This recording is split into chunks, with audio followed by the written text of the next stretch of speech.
ආයුබෝවන් අපි ඔබව සාදරයෙන් පිළිගන්නවා. ලෝකේ පුරා පවතින ප්‍රබල සහ උණුසුම් පුවත් අද අපි ඔබට ගෙනෙනවා. විශේෂයෙන්ම යුක්‍රේනය සහ රුසියාව අතර පවතින යුද්ධමය තත්ත්වය, ඇමරිකානයේ නව ජනාධිපති විසින් පනවන ලද ආර්ථිකමය බදු හේතුවෙන් ඇති වී ඇති ගැටලු සහගත තත්ත්වය, බ්‍රිතාන්‍ය වාණය කර්මාන්තයේ සිදුවී ඇති නව අර්බුද වගේම යුක්‍රේනයේ පවතින ආර්ථික හා දේශපාලන ස්ථාවරය පිළිබඳව අපි ඔබට තොරතුරු ගෙනෙනවා. රුසියාවට එරෙහි ආර්ථික සම්බන්ධ ඉවත් කිරීම පිළිබඳව යුරෝපීය නායකයින්ගේ මතය. පසුගිය දිනවල පැරිස් නුවරදී රැස්ව යුරෝපීය නායකයින් රුසියාවට එරෙහි පනවා ඇති ආර්ථික සම්බන්ධ ඉවත් කිරීම පිළිබඳව සාකච්ඡා කරන ලදී. නමුත් මෙහිදී බහුතර නායකයින්ගේ මතය වූයේ මේ ඒ අවස්ථාව නොවන බවයි. විශේෂයෙන්ම යුක්‍රේනය සමග සාකච්ඡා සඳහා රුසියාව එකඟතාවය පළ කර නොසිටීම දැඩි විවේචනයට ලක්විය. ප්‍රංශ ජනාධිපති සහ බ්‍රිතාන්‍ය අගමැති කියා සිටියේ තවදුරටත් යුක්‍රේනයේ යුදමය සහ ආරක්ෂාව තහවුරු කර යුතු බවයි.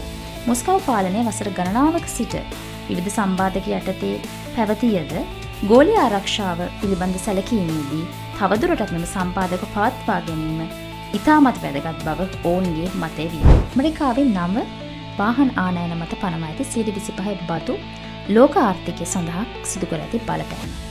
ඇමරිකානු ජනාධිපති ඩොනල්ඩ් ට්‍රම්ප් විසින් මෑතකදී පළ කරන ලද වාහන මත 25% බදු පැනවීම ආර්ථිකමය වශයෙන් ගෝලීය ආර්ථිකය තුළ ගැටලු රාශියක් වලට හේතුපාදක වෙලා තියෙනවා. විශේෂයෙන්ම මෙම බදු පැනවීම තුළින් බ්‍රිතාන්‍ය ස්ටර්ලින් පවුම එක වටිනාකම ඇමරිකානු ඩොලරයේ සාපේක්ෂව ඉහළ ගියද මෙමගින් බ්‍රිතාන්‍ය වාහන අපනයන කර්මාන්තය තුළ දැඩි පසුබෑමක් ඇතිවීමට හේතුපාදක වෙලා තියෙනවා. ඇස්ටන් මාර්ටින් මිනි ප්‍රසිද්ධ විශාල වාහන අපනයන සමාගම්වල කොටස් බිඳ වැටීම හේතුවෙන් 1% පමණ බ්‍රිතාන්‍ය ආර්ථිකය පසුබෑමකට ලක්විය හැකි බව ආර්ථික විශේෂඥගේ මතය.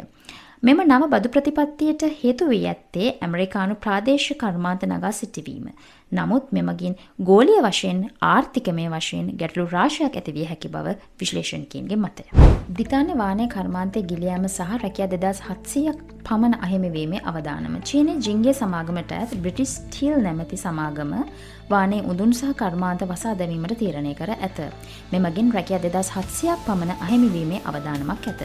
වසර 160ක පමණ ඉතිහාසයක් ඇති මෙම වාණය කර්මාන්තයේ බිඳ වැටීම තුළින් බ්‍රිතාන්‍ය සම්ප්‍රදායික වාණය කර්මාන්තයට දැඩි බලපෑමක් එල්ල විය හැකි බව විශ්ලේෂකයින්ගේ මතය. ඇමරිකාවේ නව බදු ප්‍රතිපත්ති සම්බන්ධයෙන් තෙල් කර්මාන්තවල දැඩි විරෝධය.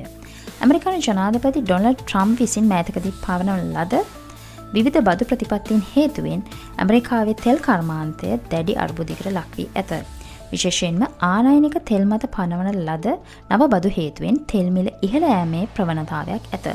එමෙන්ම තෙල් නිෂ්පාදනය සම්බන්ධයෙන් පනවන ලද නව නීතිමය හේතුවෙන් නිෂ්පාදන වියදම වැඩිවීම මෙහිදී සිදුවේ හැක. මෙම නව බදු ප්‍රතිපත්ති නිසා ගෝලීය වශයෙන් තෙල් කර්මාන්ත තුළ විවිධ ගැටලු රාශියක් ඇතිවීමට හේතු වී ඇත. මෙම උණුසුම් සහ ප්‍රබල පුවත් පිළිබඳ ඔබගේ අදහස් කමෙන්ට් කරන්න. එමෙන්ම ලෝපුරා සිදුවන නවතම තොරතුරු පිළිබඳ දැන ගැනීම සඳහා අප හා රැඳී සිටින්න.